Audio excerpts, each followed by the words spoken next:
ടിവിയിൽ cooker show അവതരിപ്പിക്കുന്ന മുളകമ്മയുടെ വീടാ. ഉഗ്രൻ പ്രോഗ്രാമാ. ഈറ്റിംഗ് വിത്ത് മുളകമ്മ. ഇങ്ങനെ നേന്ത്രപ്പഴ ബിരിയാണി ഉണ്ടാക്കി കാണിച്ചു. കൊതിയായി.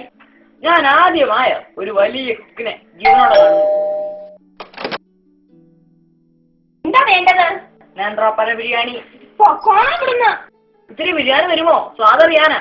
പോവാനല്ലേ പറഞ്ഞത്? കമലു കമലു. എന്താ കൊച്ചമ്മ? നീ ആ പട്ടിയെ അയച്ചുവിടെ. ശല്യങ്ങള്. അയ്യോ ഓടിക്കോടോ. ഐഡിയ. അവിടെ നിന്നേ. ഈ വീടിന് ചുറ്റും നിറയെ പുല്ല് വളർന്നു നിൽക്കുകയാണ്. പുല്ല് പറിച്ചാൽ ബിരിയാണി തരാം. ഉറപ്പാണോ? ഉറപ്പ്. ദൈവമേ, ഇത് കാട് പോലെയാണല്ലോ പുല്ല്.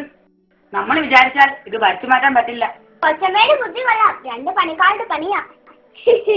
2 പ്ലേറ്റ് ബിരിയാണി കൊടുത്ത് ഞാൻ പണിയിപ്പിക്കാൻ പോവാ.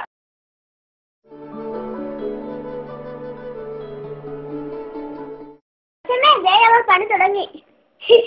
പണി തീരട്ടെ, എന്നിട്ട് ബിരിയാണി ഉണ്ടാക്കാം. പണി തീർന്നു. പെട്ടെന്നോ? കൊച്ചമ്മ നോക്കൂ. 50 ബിരിയാണി എങ്കിലും വേണ്ടി വരും. ക്ലാസ്സിലെ മൊത്തം പിള്ളേരും കൂടി എല്ലാവർക്കും ബിരിയാണി എടുത്തോ.